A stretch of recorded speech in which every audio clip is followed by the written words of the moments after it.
Cape Verde have made history as the second smallest nation to ever qualify for a Men's World Cup. Just how did a nation that recruited some of its players on social media achieve something so massive? Also, Yves Bissouma picks up an injury that will leave Spurs boss Thomas Frank absolutely fuming, and find out how football contract negotiations are now being done with our good old friend AI. My name's Sammy James. Welcome to First Up Football.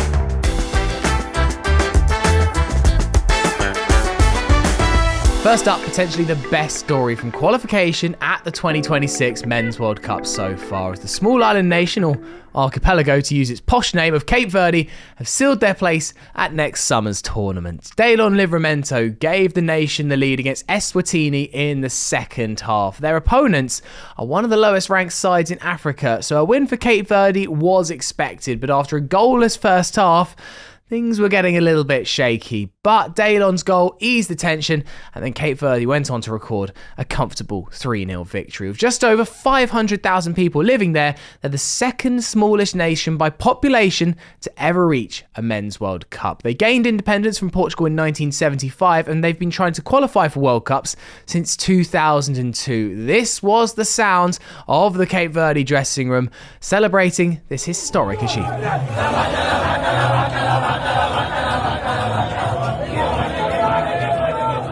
So what's the secret to Cape Verde's success that's seen them qualify ahead of tournament regulars Cameroon? Well, of course, the fact that there are more teams at the World Cup does help, but to suggest it's only because of that would do a disservice to the fact that they have finished top of their group with games to spare. Cape Verde have been helped by having a long-standing coach called Babista, who's been in charge for 5 years, and they've been helped by extensive player recruitment, meaning that they can punch above their weight. Here is their defender, Roberto Lopez, originally from Ireland, telling a story to Irish podcast Off the Ball about how he was recruited by the Blue Sharks in quite an unusual way. And I was kind of joking, I can't wait for my call up to the Cape Verde squad. And they kind of looked into it a little bit there, but never really pursued with any real intent. And then I remember getting a message on LinkedIn, believe it or not.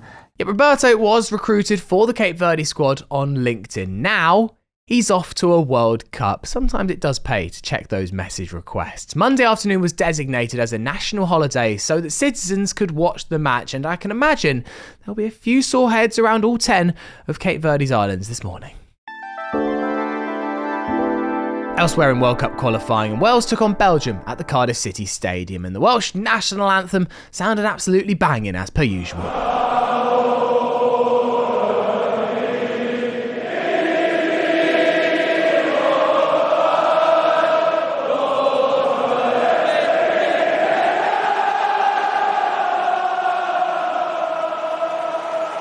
And that rousing atmosphere helped the Welsh get off to the perfect start as Joe Rodon put them 1-0 in front against the Belgians. However, this game all changed when Ethan Ampadu gave away a penalty for a handball that was it's pretty harsh in my opinion. I don't think that gets given in the Premier League. Kevin De Bruyne slotted home, and then the Red Devils of Belgium ran away with it, eventually winning by 4-2, leaving them in the driving seat for top spot in their group. Perhaps the best moment, though, of this match from a neutral perspective was this. There's a rat on the screen. Well, he's getting the biggest cheer of the night, aside from Rodon's goal, of course. Brennan Johnson. Good closing down. Yep, there was a rat on the pitch at the Cardiff City Stadium. We can't confirm or deny if this is the same rodent that can also be regularly found at Old Trafford. Great work, though, from Brennan Johnson to scurry the little fella back to the kitchen where he or she belongs. Elsewhere, France travelled to face Iceland, where Jean-Philippe Mateta of Crystal Palace scored his first ever goal for Les Bleus. But that goal wasn't enough to give the French victory, as Iceland's Christian Hlinsen scored a quick counter-attack to draw the match 2-2. Also, Sweden are on the verge of missing out of the World Cup after an embarrassing 1-0 home defeat by Kosovo. It'll mean no Alexander Isak or Victor Gyökeres at next summer's tournament, and Northern Ireland were unlucky to lose 1-0 to Germany at Windsor Park. A valiant display by the home side, who who had the Germans on the ropes for much of the match. Tonight in World Cup qualifying, Italy must beat Israel in Udine to have any hope of automatic qualification. Portugal can all but seal their place with a win over Hungary, and England can seal their place with a win in Latvia. Also, there are some friendly matches. Brazil face Japan in Chofu, and in Colorado, the US men's national team host Australia. That game is at 9 p.m. Eastern Time.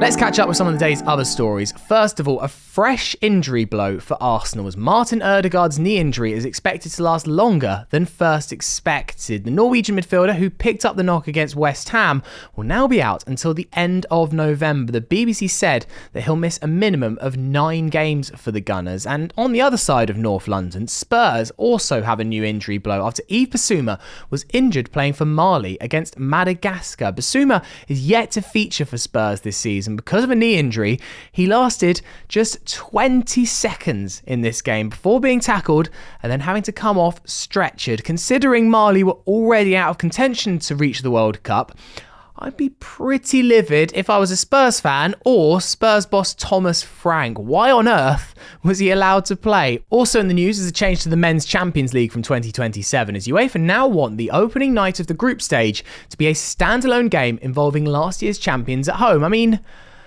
yeah, I don't hate it. Also don't know why they're doing it, really. Is there much of a point? Isn't that why we have the Super Cup?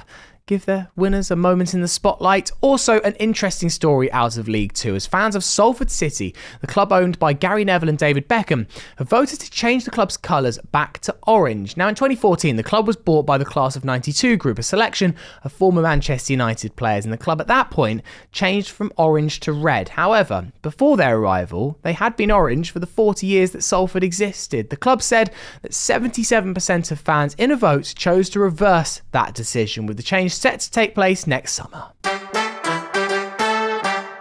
I think we all know that eventually AI is going to take all of our jobs. I mean, a podcaster, right? Give it 2 years and AI is definitely going to be all over this. But I must admit, I thought football agents had a little bit longer. But apparently not, as former Manchester United prospect Demetri Mitchell has revealed that he used ChatGPT to help him negotiate his move to Leyton Orient. Apparently, instead of hiring an agent, Mitchell fed his offer into ChatGPT and asked it how to word his responses and what to say next. And you know what? It worked. He got the deal done. No middlemen, no fees. Mitchell told ESPN that he decided to go DIY because many agents, especially at lower level, are more focused on quick paydays than the player's best interests. So he figured, why not let AI do the talking or GPT do the chatting? And whilst ChatGPT can't quite turn water into win bonuses, it can write a pretty convincing email. So next time you hear a player say, "I'm in talks with my agent," don't be surprised if that agent's favourite line is, "I'm sorry, I didn't quite catch that. Could you rephrase the question?" That's it for First Up Football today.